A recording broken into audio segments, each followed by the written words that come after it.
Hey, what's up, YouTubers? Just want to do a video on another training flight. Today we're going to talk about Crosswind landings. I went out to the airport earlier. It's very windy. The wind was between, I don't know, between 8 and maybe 12 knots.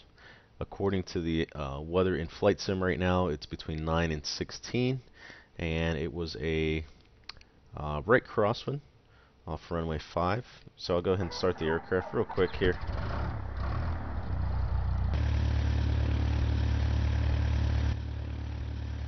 So there's our nice little airport. You can see the windsock over there to the right, and it's almost pointing straight out.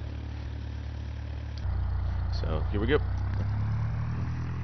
This was a very challenging flight because of the wind wasn't constant; it was variable, and so we were making all these tiny adjustments, getting sucked in. There's a lot of mountains here, and so we had a lot of up and down drafts, and we had actually a really scary one where we got sucked into this downdraft, and we had to go to full power.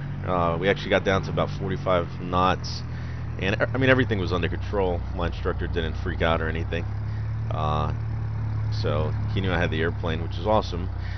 But I was kind of freaking out a little bit. We went to full power, pushed the nose down, and got out of there. It was right over this hill over here, off runway 5.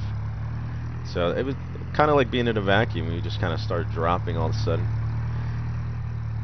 So that wasn't the funnest.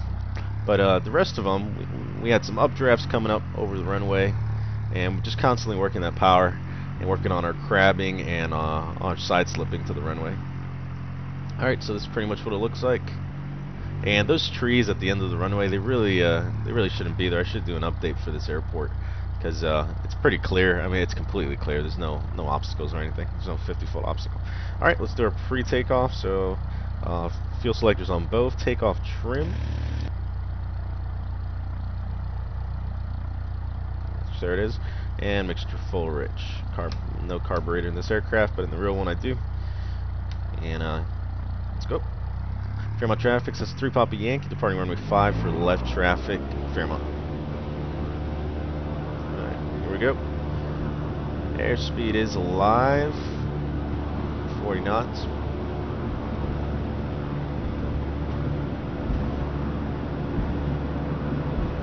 There's 60, and she's up, and just let her crab right into the wind. There we go. Alright, so I just did kind of a side. When you're taking off in the crosswind, you add some right aileron you point into the wind, and then as the aircraft lifts off, you just let her naturally crab into the wind, just like a boat would. So even though we're actually pointed to the right, we're headed straight ahead on runway heading.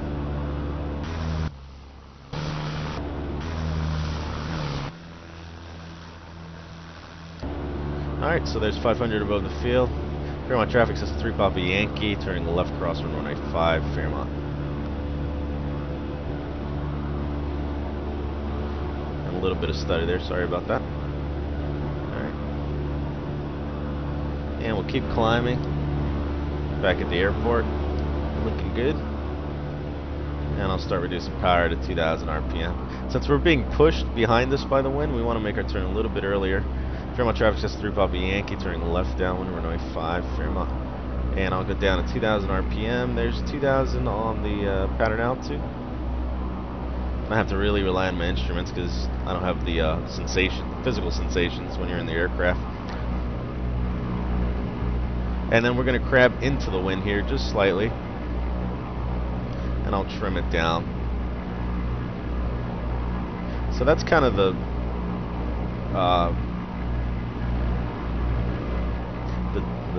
dysfunction of flight sim, I guess. You don't have any of the physical sensations to tell you what the airplane's doing, so you constantly have to look at the instruments. And you can form something called SimHead, which I talked about in my earlier video, but thanks to Track IR, I can still look around. So there's a beam. Fuel selector should be on both, which it is, and carpet would come out at this point, and I'm coming back to 1,500 RPM. And 1 notch of flaps when we get in the green, or excuse me, when we get in the white arc. So there's 1 notch of flaps.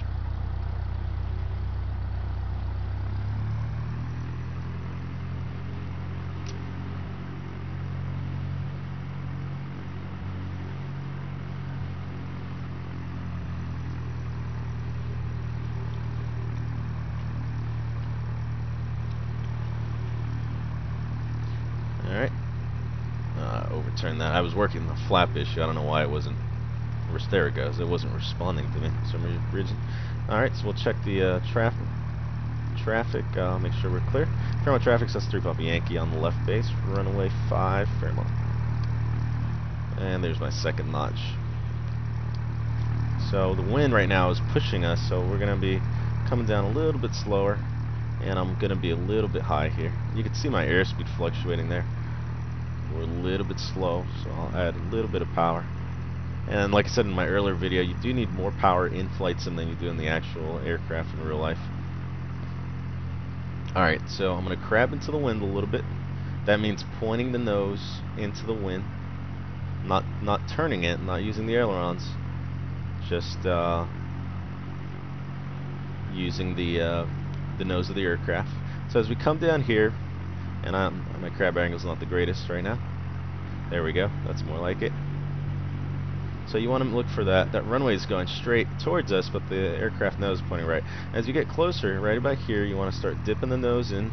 You go into side slip, and you go left rudder and right aileron.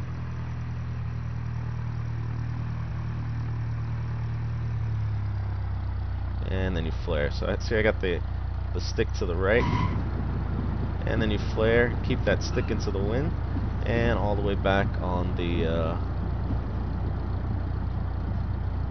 on the elevator. Keep it up, and right here we start applying some brakes, and you see the ailerons all the way into the wind as you get closer. Flaps up, carb heat would come in, and we'll exit off the runway here. So that is how you do a crosswind landing, and they're actually pretty fun once you get into it. So I hope you guys enjoyed that video. I'll see you guys next time.